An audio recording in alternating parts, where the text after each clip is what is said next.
일단 시장은요 관성이 붙었어요. 맞아. 경계감이 있는데 경계감도 반영이 돼서 관성이 조금 더 많은 것 같아요. 좋은 건 다 나왔고요. 주가가 일단 올랐고 그리고 국내 같은 경우는 공매도도 금지시켰죠. 내년 6월까지 주스 양주스도 50억으로 상향했죠. 뭐 더 할 게 없을 정도로 다 좋은 거잖아요.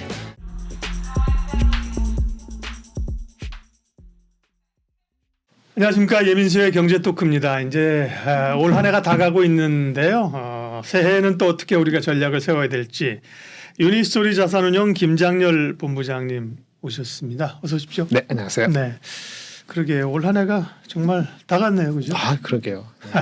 3일밖에 안 남았어요. 네? 3, 4일, 그러게. 3일. 올해 뭐 네. 좀 성과가 있으셨습니까, 개인적으로? 뭔가 새로운 네, 환경에서 맞아요. 좀 정신없게 바쁘게 지내서 네. 개인적으로는 익사이팅했습니다. 그러게요. 네. 일단 매크로 변수부터 체크할 건데요. 네. 지금 뭐 올해는 엄청난 물가 상승, 그에 따른 정말 엄청난 금리 인상, 네. 그 후유증에 계속 시달린 거잖아요. 그렇습니다. 네. 근데 이제 물가가 좀 잡히기 시작했다. 금리는 안 올린다. 안 올린다. 내릴 거다. 내릴 아직 거다. 안 내렸어요, 그죠? 네. 빨리 내리지 않겠어라는 이런 기대감들이고 결국은 이게 내년에는 경기가 어떻게 되느냐를 고민하는 것 같아요. 맞습니다. 네. 금리가 인하될 거라는 기대치는 주가에 반영이 거의 됐죠. 거의 됐죠. 예. 얼마나 빨리, 얼마나 많이 그것만 24년 내내 계속 체크를 하면서 갈 그렇죠. 것 같은데 뭐 그렇게만 가면 괜찮은데 중간에 금리를 얼마나 빨리, 얼마나 많이 내리냐는 거에 있어서 큰 변수 중에 하나가 경기가 침체가 되면 그렇죠. 뭐 얕게 침체가 되든 깊게 침체가 되든 마이너스 성장으로 가면은 그거를 어떻게 디디고 갈 것이냐. 혹시라도 경기 침체가 없이 갈 수 있을까라는 헛된 희망을 가지면 금리를 인상하나? 이거는 둘째치고 그래도. 아니 헛된 그 생각에 금리 침체 없이 좋아지는 거는 아니 연착륙도 많이 얘기하던데요. 네. 아니 물론 이제 덜커덩거릴 거라는 시각이 많아요. 네, 그렇죠. 네, 예를 들어 네. 말씀하신 것처럼 덜커덩거리면서 금리 인하도 지금 한 게 아니라니까요. 한게 아니죠. 기대감을 땡겼었지. 맞아요. 경기 지표 안 좋게 나와서 뭐 분기 마이너스 나와서 그때 금리 내리면 그건 안 좋은 거거든요. 안 좋은 거죠. 뭐 이런 건데 근데 대체적으로는 경착륙으로 안 가고 미국 경제가 네. 연착륙할 것이라는 시각도 꽤 있어요. 맞아요. 네. 근데 이제 그런 적이 없기 때문에. 그렇기 때문에 그런 적이 없기 때문에 지금 빚으로 쓰고 있다는 게 한켠에 마음을 신경 쓰이게 하는 거거든요. 네. 미국 경기가 좋은 것이 buy now, pay later 이렇게 해서 그 신용카드 연체 30일 이상 연체된 것이 물론 모기지는 아니지만은 우리가 일반적으로 크레딧 카드 쓰고 이런 거는 2008년도 금융위기하고 비슷한 정도로 그 연체율이 높거든요. 그런 것이 언젠가 한 번 정도 건드리지 않을까라는 생각이 있으니까 과연 경기가 무너지지 않으면서 금리 인하로 갈 것이냐 이거에 대한 한켠에 좀 걱정 아니면 신경이 쓰이죠. 그래서 코스피나 코스닥이나 뭐 미국이 마찬가지입니다만은 펀더멘털 AI 이런 거 떠나서 가장 좋은 거는 주가 지수적인 측면에서는 이미 주식시장 많이 올랐기 때문에 경기가 탄탄한 것이 사실 더 좋거든요. 경기가 탄탄한 적당히 그죠. 금리 인상을 맞아. 금리 인상을 다시 일으킬 정도 이상한 시츄에이션은 전혀 바람직하지 않은 건데 그렇죠. 예.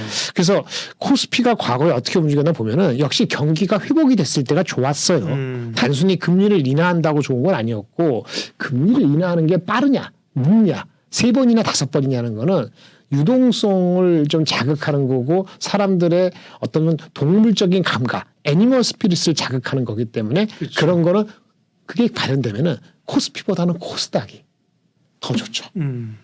그래서 그겁니다. 경기가 골디락스로 가면은 코스피 대형주, 중대형주를 중심으로 퀄리티 주식을 중심으로 앞잔에 리드를 할 것이고 하지만 그런 거는 잘 모르겠지만 금리 인하에 목매어서 그걸로 인한 유동성에 대한 기대감으로 사람의 애니멀 스피릿을 또 한 번 자극하면은 코스닥 중심으로 시장이 전개될 가능성이 있다. 이렇게 한번 말씀을 코스피는 드리겠습니다. 유동성보다 경기 회복을 좋아해. 그렇죠. 코스닥은 유동성을 더 좋아해. 네, 그렇게 보시면은 이제 왔다 갔다 하실 것 같죠. 우리가 비록 시장 크기는 다릅니다만은 우리 거래대금은 거의 비슷하잖아요. 네. 그렇죠. 그래서 개인 투자를 하시는 분에서는 그런 걸 좀 보시면 되고요. 더 플렉시블 할 수 있으니까. 일단 시장은요 상승 관성이에요. 오늘 녹화하는 이 순간은 12월 마지막 주인데 관성이 붙었어요. 맞아요. 경계감이 있는데 경계감도 선 반영이 돼서 관성이 조금 더 많은 것 같아요.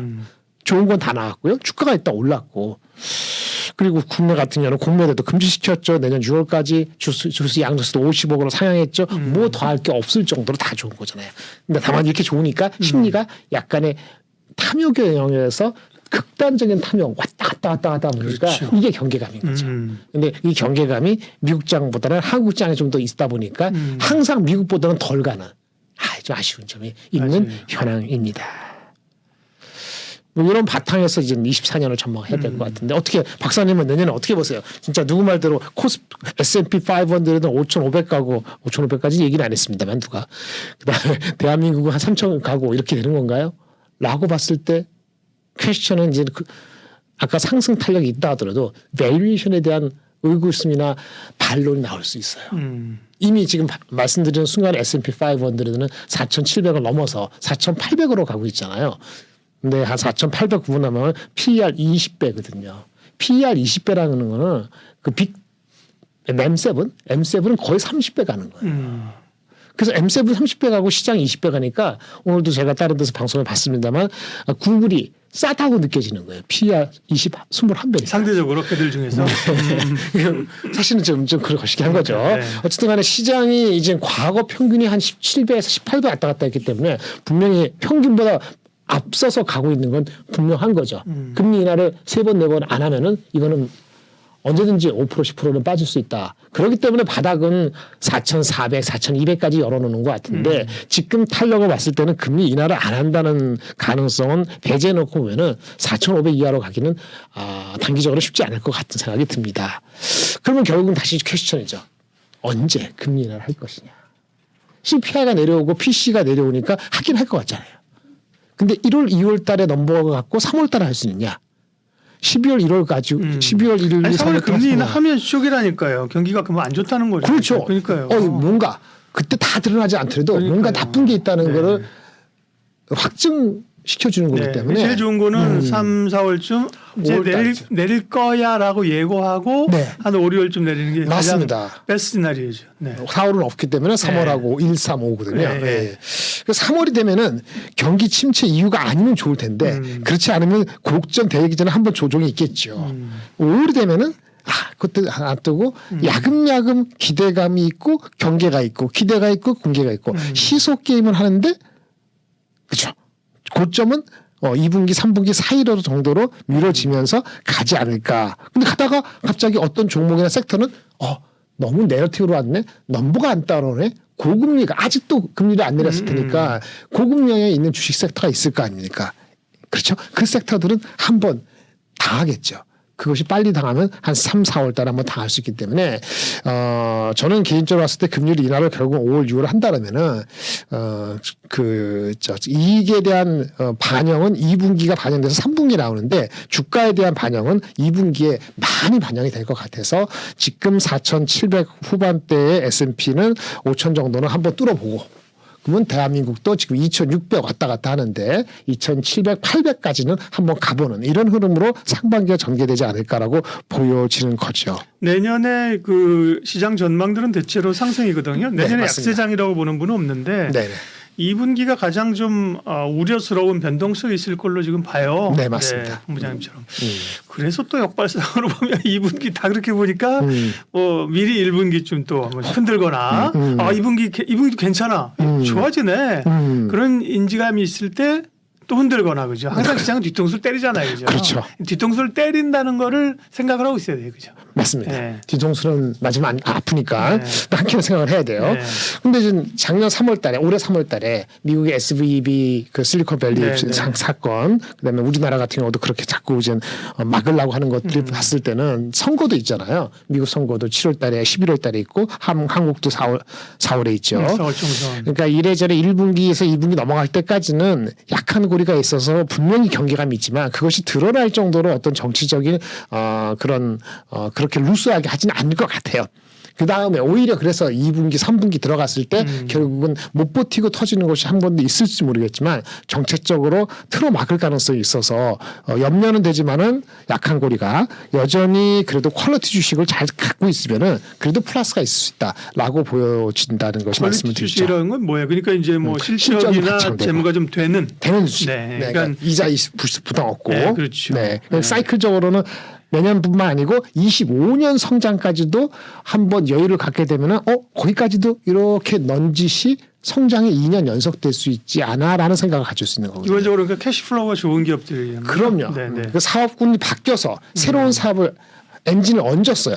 내년도에. 근데 그 엔진 얹었다는 게 확인이 됐으면은 25년도 성장하지 않아 이렇게 연장선이 될 수 있는 개별 퀄리티 주식이 있는 거죠. 물론 사이클적으로 반도체 같은 경우는 24년 좋으면 25년도 좋다는 게 거의 90% 확률이지만 그렇죠. 그렇게 25년까지 연장될 수 있는 섹터를 또는 그렇게 될 수 있는 퀄리티 있는 주식을 중심으로 어떤 조정을 해야 된다라는 거고요. 큰 줄기는 아무래도 어쩔 수 없습니다. AI가 안 가고 다른 주식 중심으로 갈 방법이 없어요. 바이오가 가는 것도 금리가 인하 안 되고 바이오가 주도가 되기는 어렵거든요.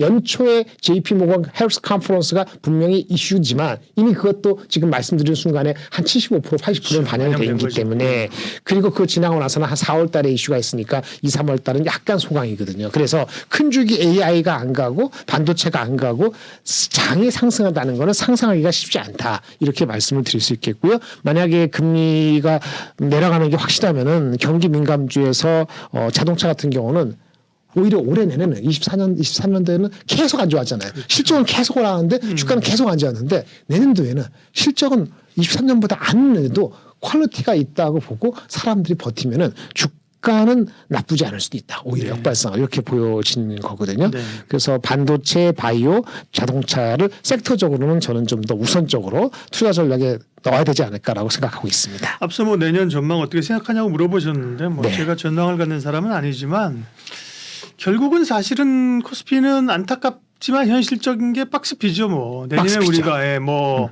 여건이 좋아진다고 해서 네. 이전에 3,301로 우리가 4,000 가겠습니까, 그죠? 그게 어렵잖아요, 이게 현실적으로. 그거는 쉽지 않죠. 그러니까 결국은 네. 박스피를 감안하고 흔들릴 때 사는 사야죠. 거죠, 그죠? 맞습니다. 고점 되면 좀 부담스럽고, 네. 그죠? 대충 맞습니다. 그런 게 뭐 2,300에서 2,800 이 정도 언저리 아닌가요? 맞습니다. 네. 이제 2,600이라면 저는 약간 높였는데 2,300도 안 갈 것 같고 2,400에서 2,800 지금이 딱 중간이기 때문에 주도주를 안 갖고 있으면 이 10%를 못 먹는 거예요. 주도주를 갖고 있어야지 10% 이상을 그렇죠. 먹는 거고 그렇지 않습니까? 그렇죠. 올해는 한 16% 20몇 프로 먹었다. 네. 코스피 코스닥 했는데 네. 그거보다 더 올해 수익률보다 평균적으로 더 높은 수익률을 내려면은 주도주 중심으로 잘 비중을 엘로케이션 안 해놓으면은 사실은 한 자리 숫자 이익밖에 못 먹을 수도 있거든요. 그런 거를 현실적으로 보시면서 좀 조심스럽게 접근하셔야 된다. 이렇게 말씀을 드릴 수밖에 없고요. 네. 연초는 아무래도 아까 말씀드린 JP 모건 컨퍼런스 그렇죠. 있고 바이오. CES 있고 하니까 반도체 이런 거 헬스 이런 거 될 것 같고요. 아까 말한 것도 2차 전지는 나중에 한 번 더 말씀을 드리겠습니다. 네. 그러면 네 기본적인 섹터는 말씀하셨고 관심 있게 볼 만한 뭐 종목 섹터 내에서 말씀해 볼까요? 네. 예, 일단 뭐 이것도 뭐 일주 한 달 단위로 좀 변화가 있습니다만 그렇죠. 이건 이제 계속 네. 업데이트 바뀔 거예요, 그죠? 네, 최근에 계속 좀 말씀드린 것 중에서는 일단 대형주가 좀 안정하다. 주가 많이 올랐기 때문에 코스피도 그렇고 코스닥도 800, 5, 60대니까 이게 아주 쉬운 건 아니거든 말이에요. 그래서 대형주 반도체 삼성전자 하이닉스 중에 최소한 한 개. 예, 왔다 갔다 하겠죠, 사람들이. 하이닉스보다 삼성전자를 좋아하시는 분은 이제 삼성전자가 하이닉스 많이 갖고 삼성전자 캐치업을 해서 앞설 수 있다. 이렇게 보시면 삼성전자 좋은 거고 네. 퓨어하게 반도체가 여전히 회복될 때는 반도체 퓨어 업체다. 순수 업체다 하면은 하이닉스가 더 좋은 거고 주가는 이제 왔다 갔다 할 수 있는데 주 중에 하나. 그리고 현대차 기아 중 하나. 자동차도 아까 말씀드린 것처럼 올해보다는 실적 넘버가 아니고 이 그 경기가 이제 금리 인하로 인해서 대한민국의 대한민국의 자동차 업체가 프로모션을 하면서 그다음에 일본도 지금 엔화가 강세가 되기 때문에 대한민국 자동차 업체에 대한 퀄리티에 대한 리레이팅까지는 아니더라도 밸류가 좀 높아질 가능성이 있어요. 넘버가 똑같더라도. 그래서 그런 정도로 한번 갖고 있으면 될 것 같고 나머지 중에서는 아까 퀄리티 주식이라고 하는 거죠. 제가 실적이 좋고 또는 안정적인 성장이 되는 거 이런 것들에는 네이버, 오리온, HK, 이노엔 이런 것들이 좀 대장주에 사당되고요. 오픈 엣지는 제가 하나의 반도체에서 엣지를 넣습니다. 우리가 이제 온 디바이스 AI 이렇게 하면은 IP 업체가 중요한데 IP 업체가 몇 개 많지가 않거든요. 뭐 퀄리터스 반도체. 퀄리터스 반도체 어렵네. 네네. 퀄리터스 반도체가 이제 오픈 엣지 몇 개 있는데 오픈 엣지가 제가 봤을 때 조금 더 편하고 넘버가 좀 뒷받침이 될 것 같아서 뭐 결코 싸지는 않습니다. BSR로 이렇게 엣지를 갖고 한 5개 정도 구성하고 우리가 말하는 소부장 반도체과 2차 전지 간에 제가 봤을 때는 경기가 완전히 좋아지지 않으면 그 대장주가 많이 못 가는데 2차 전지보다 반도체가 높다고 제가 말씀드렸고 그럼 소부장에서는 뭐냐? HBM 그다음에 뭐 2차 전지에서 양극재 여러 가지 있는데 제가 봤을 때는요. 그 소재주가 그래도 상반기까지는 괜찮을 것 같아요.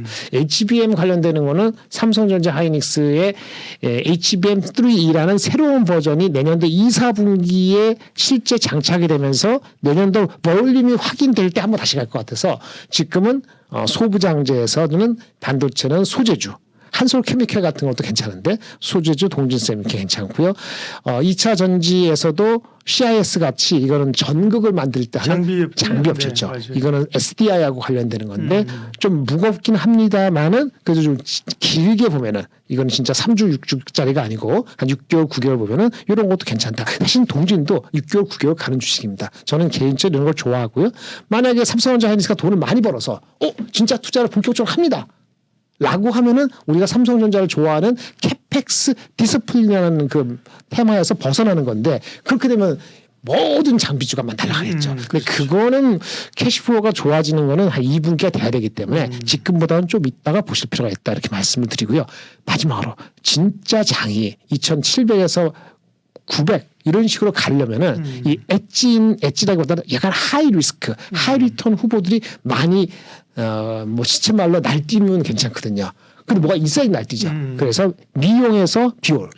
그다음에 차량용 반도체 설계에서 넥스트칩.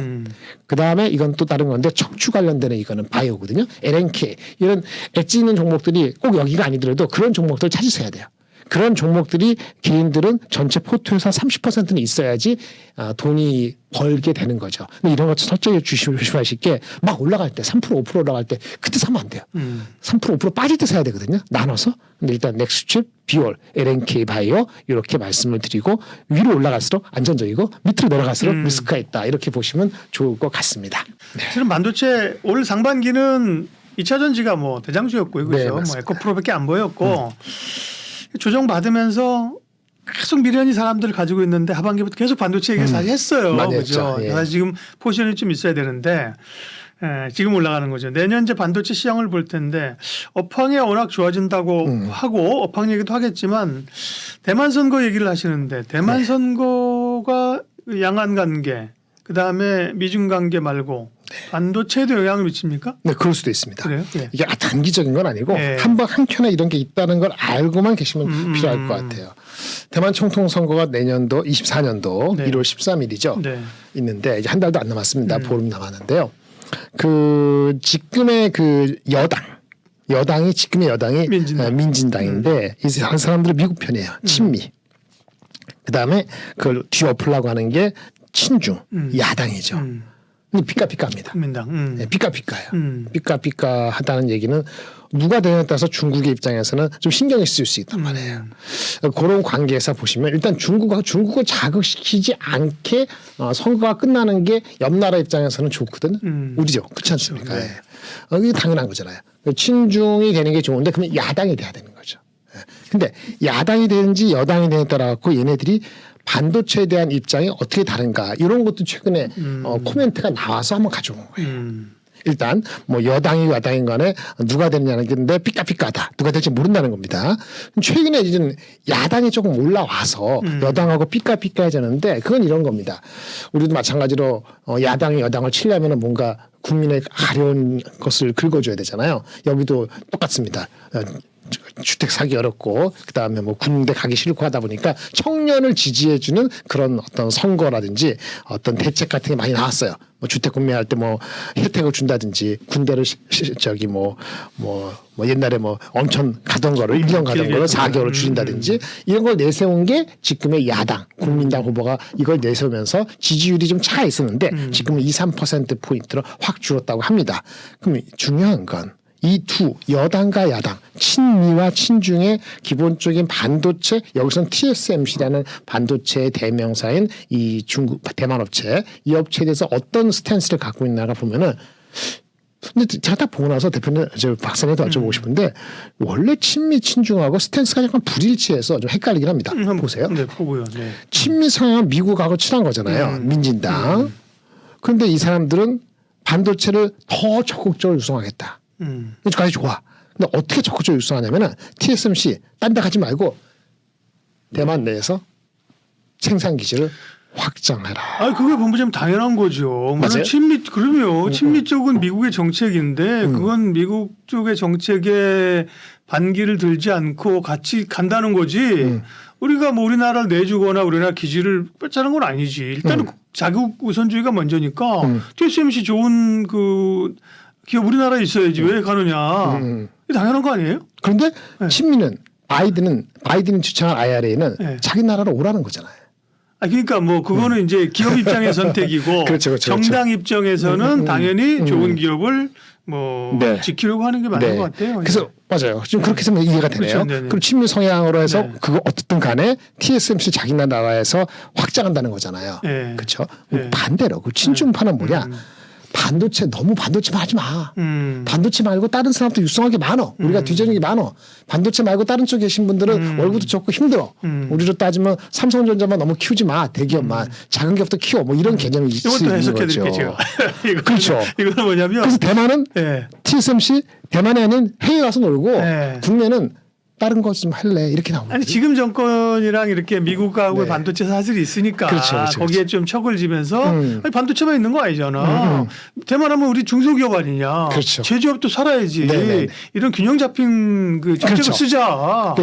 그 실생활적인 거죠. 그러니까. 그렇죠. 청년들한테 네. 소구하는 거죠. 그러니까요. 그럼 우리한테 뭐가 좋죠? 예?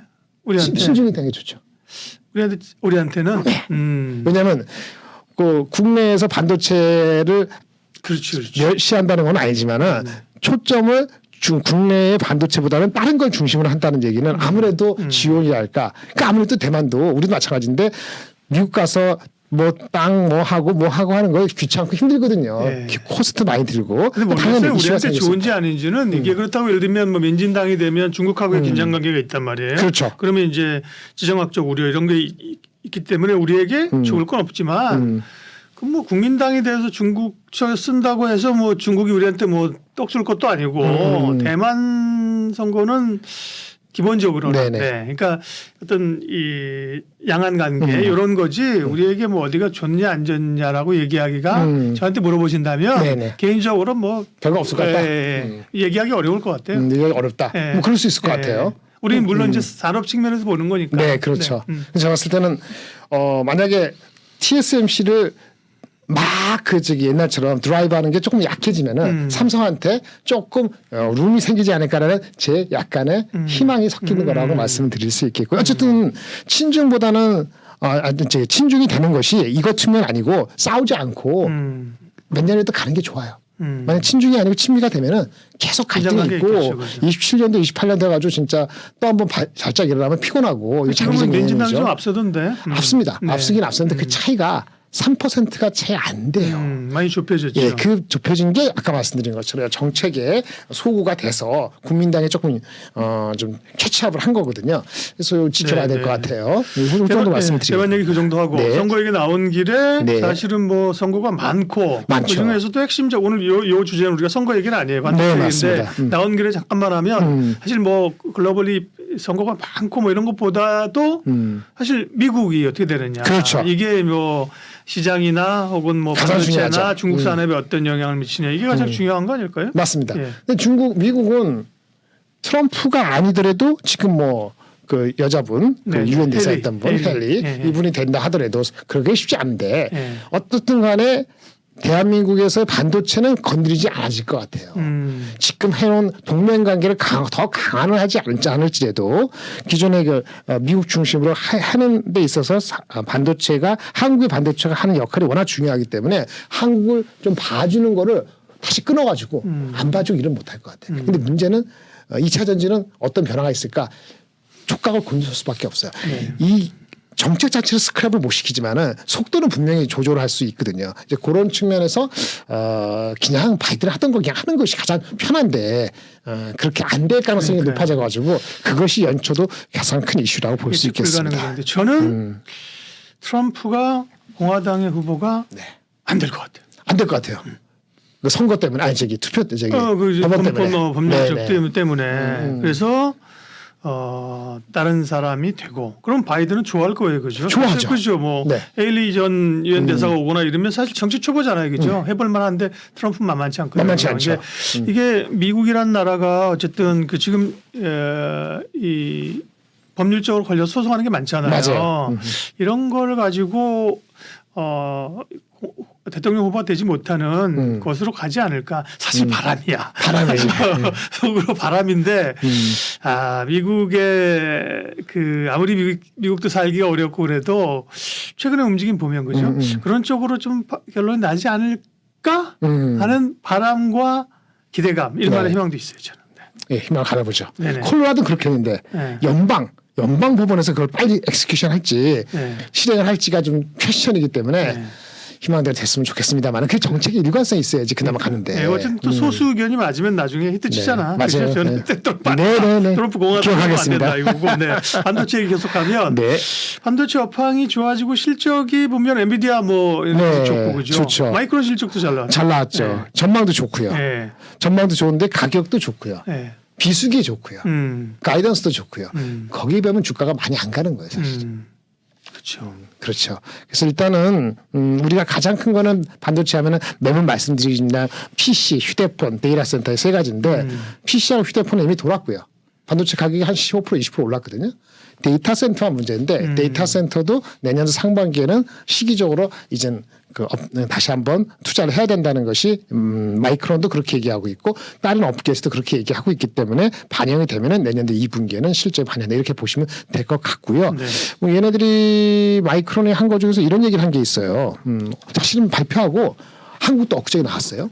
선수금 맡았다. 엔비디아한테 HBM 같은 거 새롭게 하려면 돈이 없고 그렇죠. 돈이 없는 것도 그렇지만 만들었는데 니네 걸 요거 만들었는데 이거는 뭐 일반 디자인 맞춰서 커머디티가 아니니까 선수금 6억 달러 받았다는데 한국도 하이닉스도 뭐 못지않게 거의 10억분인가 받았다고 하더라고요. 그 말은 엔비디아도 이게 되게 필요하다, 그죠? 그렇죠. 부족하다. 네, 부족하니까. 네, 맞습니다. 뭐 선수금 주고라도 개발해서 받겠다 이거네요. 그죠? 맞습니다. 그래서 이걸 또 나쁘게 해석하면 그러면 하이닉스만 단독하던 것을 마이크론하고 삼성한테 뺏기는 거 아니야? 이런 생각 가질 수도 있는데 거꾸로 얘기하면요, 그만큼 그 포텐셜 수요가 너무 빨리 크기 때문에 그렇다는 거니까 이제 100이 하이닉스가 100이었는데 100이 200이 되면서 이게 100%가 아니고 85%가 되는 거잖아요. 그렇죠. 그러면 200 곱하기 85 하면 165가 되는 건데 100에서 165 되는 회사를 프로핏 테이킹하고 제로에서 뭐 10이 되는 회사를 주식을 살 수 있겠죠. 그런 측면에서 그렇죠. 삼성전자보다는 하이닉스보다는 마이크론보다는 오늘은 더 삼성전자가 더 가는 형태가 그런 캐치업에 대한 이런 택틱 아니겠느냐 이렇게 보여지는데 어쨌든 간에 중요한 거는 이런 HBM이나 이런 거를 생산에 관한 과정에 보세요. HBM을 하나 만들 때 일반 D램이 한 개가 들어가는 게 아니에요.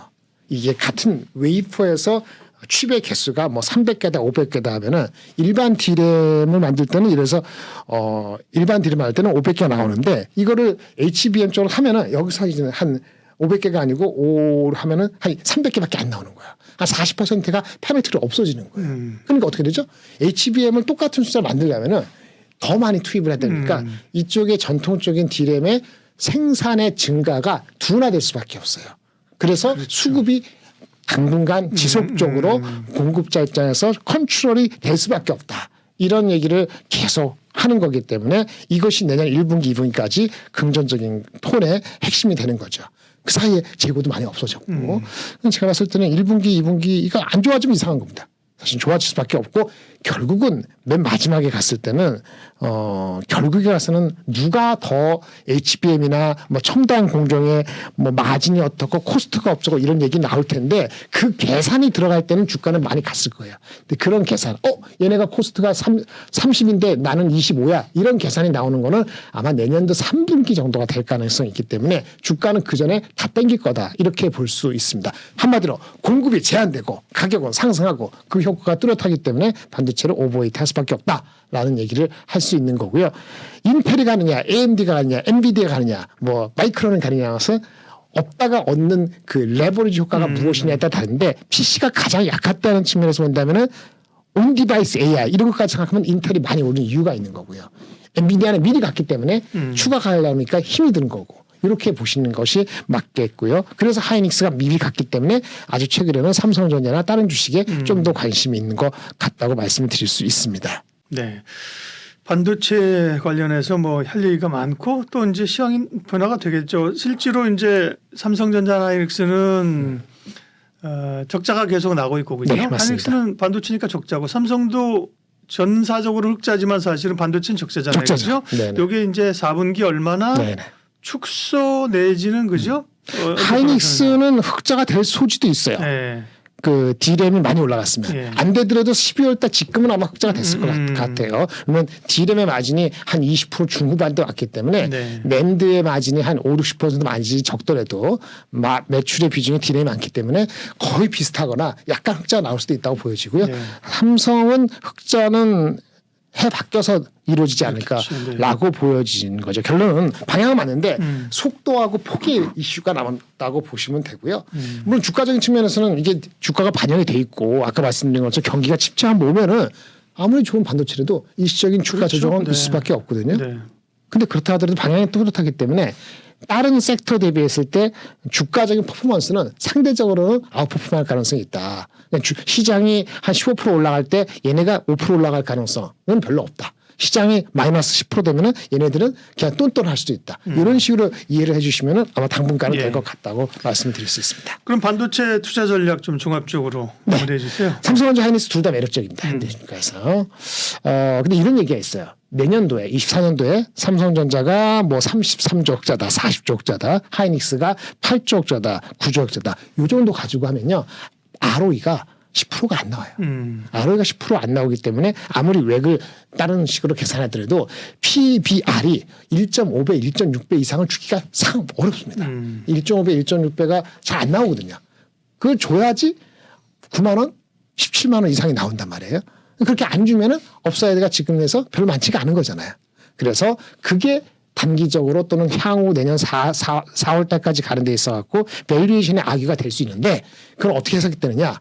아까 말씀드린 것처럼 HBM에는 새로운 것이 내년이 아니고 25년까지 연장되면서 반도체 수급이 확실히 이렇게 어느 만개되는 거는 25년도다. 그래서 25년까지 성장한다는 개념이 잡히면은 네. 멀티플이 25년 거를 일부 차용을 미리 땡길 수 있기 때문에 밸류에이션은 과거보다는 같은 이익에서는 높아질 수 있다. 이렇게까지 말씀을 드릴 수 있겠고요. 그래서 삼성전자와 그렇죠. SK 하이닉스는 두 개 중에 하나 정도는 네, 가져가야 되고. 가져가고 네. 다음에 사실은 낙수 효과. 소부장 낙수 효과. 아까 말한 것도 HBM.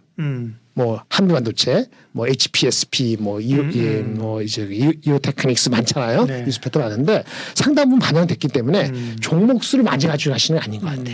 이게 잘 계산해서 과거에 5개 가지고 왔다면 많이 먹었으면 지금 한 2개, 네, 뭐 3개는 좀 많은 것 같고 그렇게 좁히는 그 머리 아픈 작업이 필요하고 그리고 아까 말씀드린 것처럼 삼성전자 하이닉스가 가동률이 확 올라가진 않지만은 그래도 안정적인 투자 성향이라면 소재주가 안정적이다.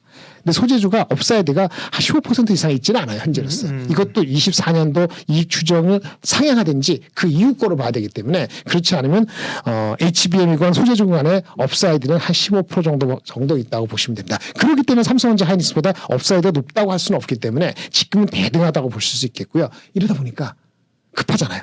크게 먹으려고 하다 보니까 온 디바이스건 삼성 파운드리의 설계회사가 이런 거 난리치는데 이게 한 8분홍선 넘어서 9분홍선 왔다는 느낌이 받기 때문에 이거야말로 아주 대표적인 주식만 조정받을 때 나눠서 들어가실 수밖에 없다. IP 회사 설계, 자산회사, 패블리스 설계회사, 디자인을 파운드를 연결시키는 디자인 하우스 이게 있잖아요. 대표주만 사시면 됩니다. IP 회사는 온 디바이스, 설계 IP 칩셋 미디어 괜찮은데 많이 올랐으니까 오픈 엣지 테크놀로지 이런 거 좋아하고 설계 전문 디자인 하우스에서는 가온 칩스 이런 거 그다음에 또 IP에서 뭐 디자이너에서 하나 더 말씀드리면 가온 칩스 말고 에이직 랜드 가온 칩스 오픈 엣지 이 정도를 중심으로 해가지고 주가 많이 빠졌을 때 접근하시는 것이 더 중요하다 이렇게 말씀을 드릴 수 있습니다. 네.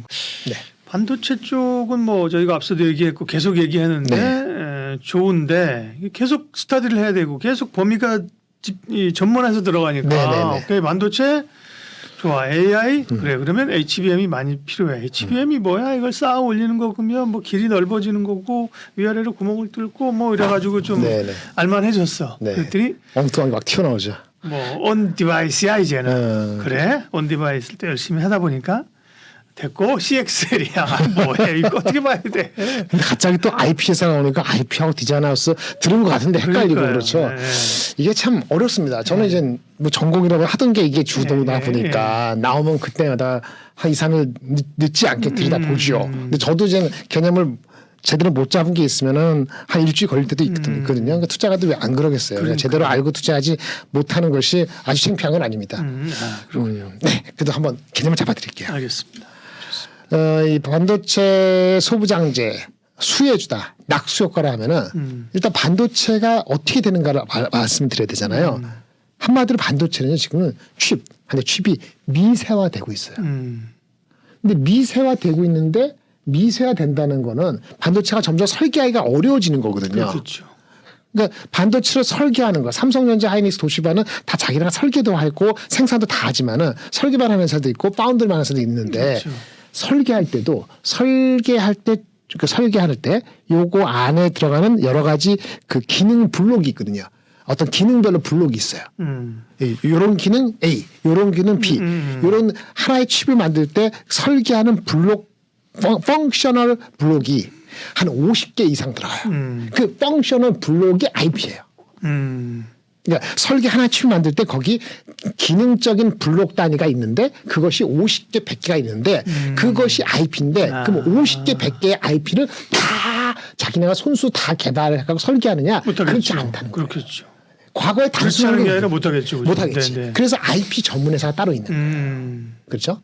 IP 전문 회사인데 우리가 IP 전문 회사라는데 IP 전문 회사가 그럼 우리가 암 같은 회사는 뭘 하는 거예요? 거기 휴대폰에 들어가는 머리, 그 설계하잖아요. AP. 그러니까 암은 그런 그 IP를 여러 개를 설계하고 있다는 거죠. 그 핵심이 있는 거예요. 그래서 설계할 때 그 IP를 갖고 있는 회사는 IP를 우리가 설계하는 회사가 IP 회사 주세요라고 하면 라이선스 피를 주고 사가지고 와서 설계를 해가지고 칩을 만들어서 팔아요. 휴대폰에 팔리잖아요. 그럼 팔릴 때마다 이게 로열티도 나가죠. 근데 IP는 원래 그런 회사예요. 중요한 IP가 중요하고 그래서 칩이 점점 미세화되고 그리고 칩이 옛날에는 메모리만 있었는데 뭐 CPU 안에 메모리가 들어가고 GPU 안에 뭐가 들어가고 해서 시스템 온 칩이라 그래갖고 칩 안에 칩 하나가 시스템처럼 구성되는 거. 그건 뭐야? 그 칩이 모든 칩의 펑션에 들어가는 IP를 혼자 개발할 수 없다는 게 더 명확화해지는 거죠. 그래서 결론은 뭐냐? IP 회사가 기회가 되고 IP 회사에 대한 그 밸류에이션이 높아질 수밖에 없어요. 그래서 암이 중요한 거고 엊그저께 나온 게 이제 다시 엔비디아가 암을 다시 인수한다는 얘기가 나왔다가 또 아니라는 얘기 나오잖아요. 그런 얘기 나오거든요. 그 혼자 할 수가 없다는 거예요. 그래서 IP는 기능 블럭이고 그거는 설계를 할 때 한 50개 들어가는 데서 핵심적인 IP를 갖고 있는 회사가 중요하다라고 얘기 나오는 거죠. 그럼 IP가 이제 들어오셨잖아요. 그다음에 시스템 온 칩은 그런 칩들이 하나의 그 칩 안에 들어가면 여러 칩이 뭉쳐있기 때문에 시스템 온 칩이 되고 이 칩들이 여러 가지 뭉치면 칩 하나 이렇게 하면 뒤에 모듈 되는 거죠. 이런 거 다 하는 회사들은 토탈 솔루션이죠. 그렇죠. IP만 갖고 있는 회사도 있고 뭐 이렇게 있습니다. 이렇게 대응을 받고 근데 요즘에 나오는 뭐 오픈 엣지 테크놀로지 그다음에 퀄리타스 파트너스를 갖고 얘기하면은 얘네들이 IP 회사거든요. 근데 얘네들이 갖고 있는 IP는 이겁니다. 메모리 컨트롤러하고 파이라는 게 있어요. 아직이요. 퀄리타스 파트너스는요. 메모리 컨트롤러가 없습니다. 파이만 있어요. 그리고 오픈 엣지는 메모리 컨트롤러하고 파이가 둘 다 있어요. 아까 칩, 디램 만든다 이거 디램 만들다. 디램 만들 때 디램 만들고 여기 있는데 디램이 혼자 있는 게 아니고 GPU, CPU 있잖아요. 이게 로직 제품이 있고 메모리가 있잖아요. 그럼 둘 간에 로직 다이하고 로직 칩하고 메모리하고 이렇게 통신을 하면서 그 데이터가 왔다 갔다 해야 되거든요. 인터페이스가 돼야 돼요. 칩들이 혼자 노는 게 아니고 다른 옆에 있는 칩들하고 주로 접촉을 하면서 데이터를 주고받고 하면서 전체적 시스템이 돌아가는 거란 말이에요. 우리는 디램만 개발하면 된다고 하지만은 이 연결이 돼야 돼요. 그럼 어떻게 돼요? 길이 있어야 되는구나. 길을 그렇죠. 만들어야 되는구나. 그럼 이제 메모리 컨트롤러는 뭐냐? 시스템 온칩은 여기서는 로직이에요. GPU, CPU 같은 게 있어요. 디램이 있어요. 연결이 이렇게 돼야 돼요. 근데 데이터가 어떤 막 왔다 갔다 하는데 이게 정신없게 왔다 안 되니까 데이터가 올 때 너 먼저 가, 너는 이따 와 이런 식으로 데이터에 우선순위를 부여하면서 전체적인 걸 컨트롤하는 것이 메모리 컨트롤러예요. 이거를 하는 업체들이 많이 있어요. 미국에도 램버스라는 회사도 있고 시납시스도 있고. 램버스 오랜만에 듣는다. 예, 예전에 그 디램 그거 잘하죠. 하여튼 그런 회사들이 메모리 컨트롤 하는 건데 한국에 이런 메모리 컨트롤 하는 회사가 상장된 게 1년 전에 오픈 엣지가 1년 됐나? 안 됐나? 오픈 엣지가 나온 거죠. 그래서 매출이 지금 100억. 내년에 300억, 400억 되는데 시가총액이 4천억, 5천억 되는 이유가 PSR이 지금 13배 되는 거죠. 왜냐하면은 램버스나 다른 회사들도 PSR이 한 열 몇 배 되거든요. 오픈 엣지가 좋은 회사군요. 좋은 회사입니다. 메모리 컨트롤러하고 파이가 있는 거죠. 근데 그 비메모리하고 로직하고 디램이 연결될 때 데이터의 우선순위를 정하는 메모리 컨트롤러라 했잖아요. 근데 사실은 이 디램하고 메모리 컨트롤러 하기 전에 여기 SoC 시스템 칩이 있고 디램이 있는데 요거 만날 때 이거 어디 먼저 가 이렇게 하기 전에 처음 만나는 인터페이스가 있어요. 그러니까 디램이 있잖아요. SoC 있잖아요. 처음 만나는 물리적인 여기 계층이 있어요. 피지컬 레이어가 있거든요. 그러니까 우선순위가 어디 가냐라고 그걸 제어해 주는 건 컨트롤러고 그냥 데이터가 처음 만나는 그 물리적인 접속하는 부분이 파이라는 게 있어요. PAJ, 피지컬 레이어인데 이거는 뭐냐? 그 데이터 왔다 갔다 할 때 디지털이잖아요. 우리 디지털 신호인데 디지털 신호는 이게 손실이 돼요. 데이터가 왔다 갔다 할 때. 그래서 디지털 신호가 손실되지 않게끔 아날로그로 이렇게 변환해서 전송하는 것이 필요한데 그거를 파이가 해요. 그러니까 메모리하고 비메모리가 데이터를 만나는 첫 번째 장소에서 야 이거 저기 손실되는 게 많으니까 아날로그로 변환해줘라고 하는 것이 파이예요. 그래서 파이가 매우 중요해요. 근데 이 파이하고 메모리 컨트롤하고 느낌을 보세요. 소시하고 딜이 만나는데 우선순위를 해주고 어떤 때는 그 처음 만난 점에서 변환을 해주고 뭔가 같이 있어야 될 것 같지 않아요? 그러니까 이 메모리 컨트롤 파이가 둘 다 묶음으로 판매가 돼요. 근데 둘 다 갖고 있는 회사가 있고 아직은 없는 게 있는데 퀄리타스는 파이를 갖고 있고 메모리 컨트롤 아직은 없어요. 이걸 준비 중이에요. 근데 내년이 될지 내년이 될지 몰라요. 그래서 퀄리타스보다는 준비되어 있는 오픈 엣지가 더 낫다고 보는 거죠. 그리고 또 하나는 퀄리타스는 이렇게 하면 퀄리타스는 너무 나쁘게 얘기하는데 그런 건 아니고 퀄리타스는 삼성 출신 삼성에만 지금 목매달리고 있어요.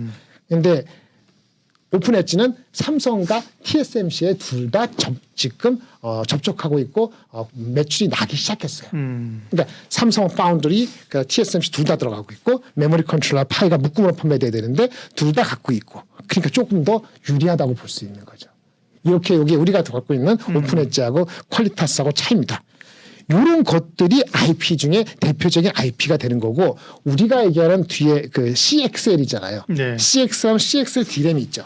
컴퓨터 익스프레스 링크라는 얘기인데 이게 뭐 연결시키는 거잖아요. HBM 같이 속도를 빨리 가는 건데 이것도 디램 만들잖아요. 디램은 CXL 디램 이렇게 있으면 디램의 그 아까 설계하면 칩 안에 디램 말고요. 여기 또 하나 뭐가 있어요. 컨트롤러가 있다. 근데 그 컨트롤러를 삼성이 못 만들어요. 대만한테 받아서 만들어요. 그러니까 CXL 컨트롤러, 디램 만들 때 컨트롤러 칩을 대만에서 갖고 있는데 이거를 국산화할 수 있다라고 얘기가 나오고 있는 거예요. 국산화할 필요 있겠죠. 국산화할 필요 있잖아요. 그걸 누가 한다고요? 할 수 있느냐? 할 필요가 있느냐? 오픈 엣지. 오픈 엣지가 CXL D램 만들고 삼성전자 만들고 있는데 시장은 별로 안 큽니다.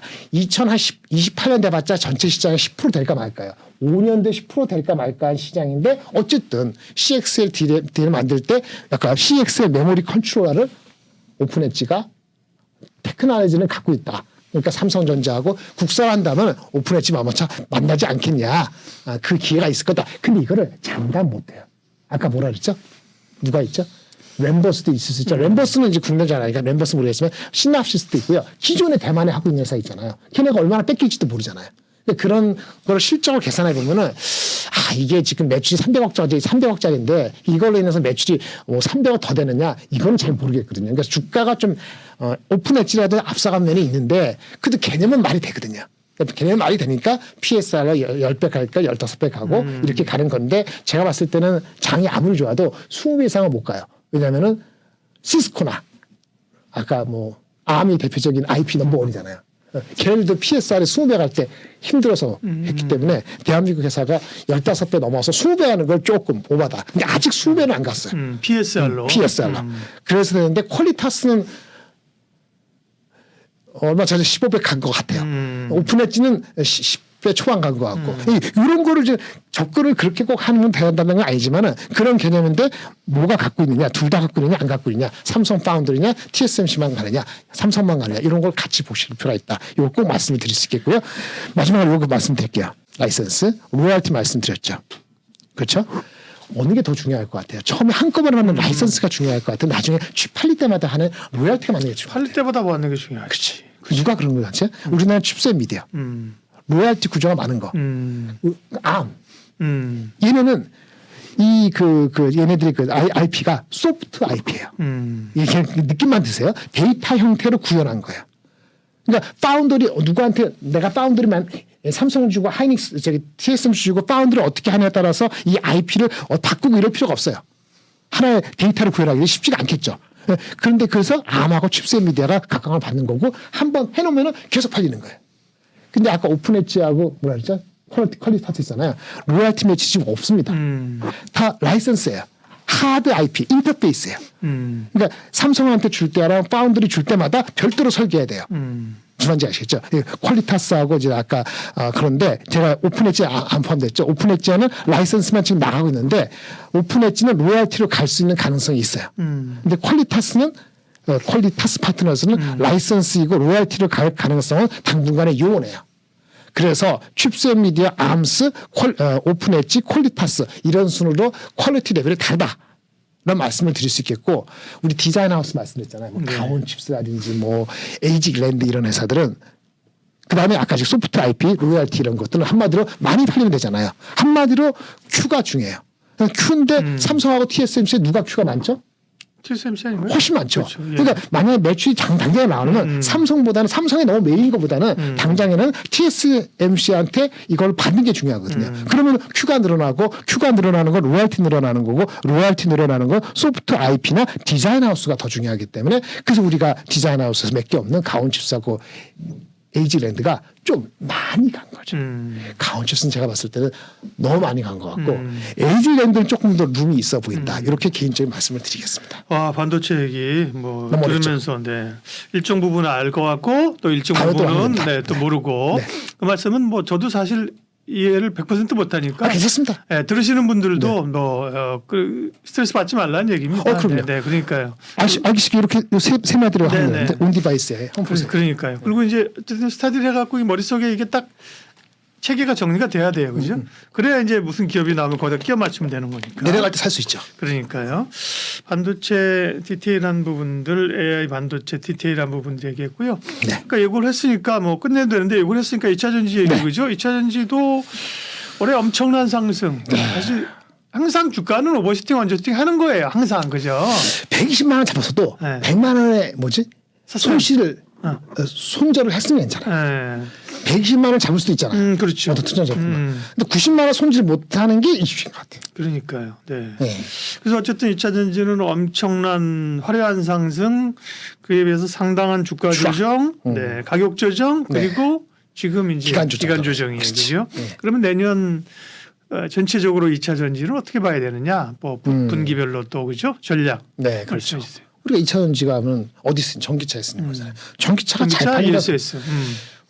규모는 ESS보다 전기차가 많으니까 그렇죠. 전기차 ES 나중에 오겠습니다만은 그래서 전기차가 한마디로 잘 팔리면 돼요.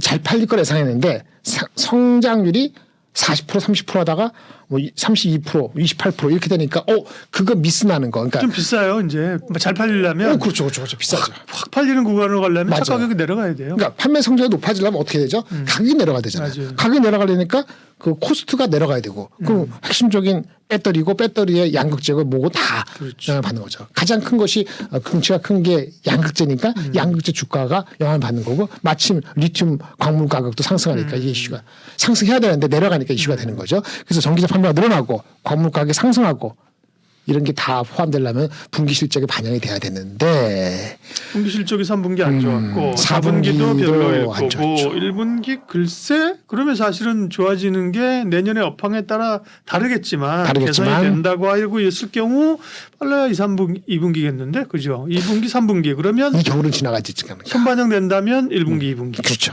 선반영이 된다는데 금리 인하가 조기에 반영되면은 그리고 주가가 그때까지 많이 빠져 있는 상태에서 변함이 없다면은 그때는 밸류에이션 매력이나 다시 한번 트레이딩 업 정도의 기회는 올 수 있다고 보여지는데 금리 인하가 3월 달에 올 것이냐 5월에 올 것이냐 3월이면은 1월부터 다시 한번 보시면 되고 본다는 거지 액션을 취한다는 건 아니지만 만약 5월 이후라 그러면은 급하게 서두를 필요는 없다라는 생각이 들고요. 만약에 진짜 2차 전지가 뭐 그럴 수 있어요. 진짜 장기적으로 보시는 분들은 수직 계열화돼 있거나 이런 전반적인 거에서 너무 한쪽에 치우치지 않은 주식이 괜찮아요. 뭐가 있을까요? 포스코 홀딩스 이런 주식이 오늘도 뉴스가 많이 나왔습니다만은 뭐 오늘 보니까 머스크가 아르헨티나의 리튬 강산에 관심이 있다 이렇게 나오는데 그 수직 계열화된에서는 결국은 어느 정도 바텀 라인이 있거든요. 그래서 포스코 홀딩스 아니면 장기적으로 봤을 때 뭐 양극재만큼 어떤 그 규모는 크지 않지만은 양극재가 할 수 있는 배터리의 수준 향상을 한계가 왔다고 치면은 음극재가 역할을 할 수 있거든요. 음극재 역할을 할 때 CNT, 탄소 나노 튜브 같은 이러한 소재 아니면 아까 말한 것처럼 전고체를 개발할 때 장비 이런 조금은 비양극재 쪽에서 먼저 담가놔도 괜찮다라는 생각이 드는데 이 역시 천천히 분할해서 접근해 가시면 될 것 같은데요. 지금부터 좀 관심을 가져서 나쁘진 않습니다. 많은 규모를 투자할 때 지금보다 나중에 투자를 많이 한다는 개념을 접근하셔야 되고 1분기 때 4분기 실적이 어저스트 때는 최소한 1월달 중후반 이후에 조금 더 적극적인 모습을 가지시는 것이 지금보다 낫지 않을까라는 판단을 갖고 있습니다. 네. 원래 하늘까지 오르는 주식은 없어요. 하늘까지 오를 것 같은데요. 네. 그럼요. 네. 그런 얘기하거나 뭐 우리 카카오도 그렇죠. 그러니까 이제 오버슈팅 된다는 거죠. 근데 그런 얘기 하게 되면 뭐 이제 특별히 처음 투자하시는 분들은 뭐래 뭔 헛소리하고 있어 주가는 올라가는데 그죠 이렇게 얘기 이렇게 수급에 땡기니까 삼성도 그랬어요. 93,500원 갈 때. 그다음에 뭐 초전도체 이런 거 나오고 그런 진짜. 거는 아니에요 해도 뭐 귀로 안 들어 그죠. 안 듣죠. 주가 가니까 그죠 올라가니까 맞아요. 근데 결국은 물론 그걸로 수익을 낼 수 있으면 좋죠, 그죠? 그건 알아. 뭐 나도 모르는 거 아니야. 아는데 오버슈팅 되는 거 다 알아. 근데 100만 원에 사서 150만 원 팔면 될 거 아니야, 그죠?